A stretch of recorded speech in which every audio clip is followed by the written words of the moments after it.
মাধবপুরে জমি বিরোধী হামলা ভাঙচুরের অভিযোগ, ফসল নষ্ট ও পুকুরে বিষ আতঙ্ক এলাকাবাসী।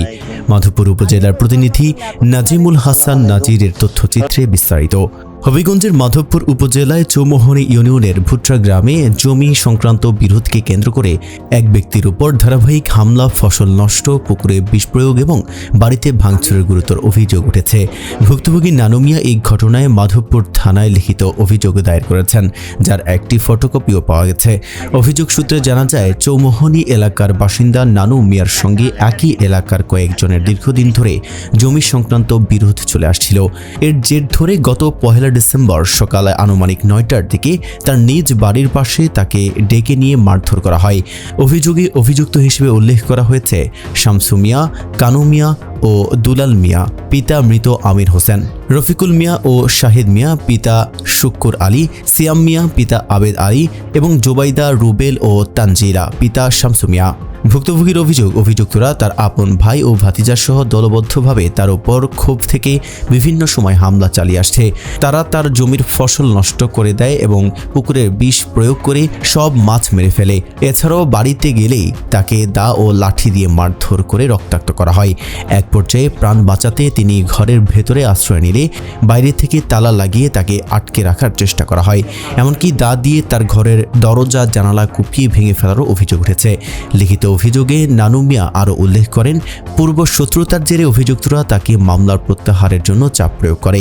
তিনি রাজি না হয় তার উপর হামলা চালানো হয় এবং প্রাণনাশের হুমকি দেওয়া হয়। পরে আহত অবস্থায় তিনি চিকিৎসা গ্রহণ করেন। আসসালামু আলাইকুম। শত্রুটা হইল আমি একটা ক্ষেত রাখছি, এই ক্ষেত রাখির জন্য রাখলাম, এটা হলো শত্রুটা। আর আমার বাপে আমার সাথে টাকসা খাইছে, ওষুধ প্রকার আমি দিছি, আমার 15 শতক জায়গা দিছে রসিদ দলিল করিয়া। এই জায়গাটা আমি ওদের খাইছি, ওহন দেনা কোনা তোর বাপে জায়গা দিছে না, সাক্ষী আছে, প্রমাণ আছে, আপনারও কাগজ দেখবেন। দেখা সেটা আমি যদি আইন লেগেলে যাই দেখে আমার বিচারক, আমি আইনের বিরুদ্ধে না, আমি আইনের সাথে আছি, আমি দেশের সাথে আছি, দেশ যেভাবে চলে এইভাবে। এই ঘটনায় এলাকাবাসীর মধ্যে চরম আতঙ্ক বিরাজ করছে।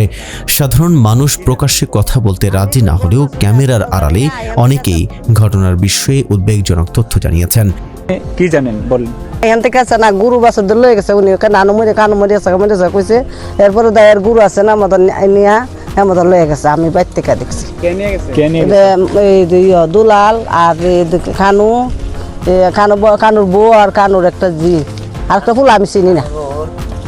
কানুর কয়জন, মানে কয়টা গরু নিয়ে গেছে? 5টা গরু নিছে। 5টা গরু নিছে। তখন কেউ প্রতিবাদ করে নাই? না, কেউ প্রতিবাদ করছে না, ওগুলো মানে মোবাইল দিয়ে করছে। ঘটনাটি স্থানীয় গণমাধ্যম প্রিয় টিভি যাচাই বাছাই করে দেখেছে। অনুসন্ধানে ইঙ্গিত পাওয়া গেছে বিষয়টির পেছনে বড় ধরনের কোনো প্রভাবশালী চক্র সক্রিয় থাকতে পারে, তবে ভয়ের কারণে কেউ প্রকাশ্যে বক্তব্য দিতে রাজি হননি। এদিকে হামলা ও নির্যাতনের পর নানু মিয়া শারীরিক ও মানসিকভাবে ভেঙে পড়েছে বলে পরিবারের দাবি। তারা জানান, তিনি বর্তমানে মানসিকভাবে অসুস্থ হয়ে পড়েছেন এবং স্বাভাবিক জীবনযাপন করতে পারছেন না।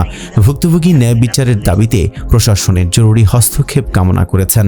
সচেতন মহল দ্রুত সুষ্ঠু তদন্ত করে দোষীদের আইনের আওতায় আনার দাবি জানিয়েছেন। হবিগঞ্জ থেকে প্রিয় টিভি নিউজ ডেস্ক।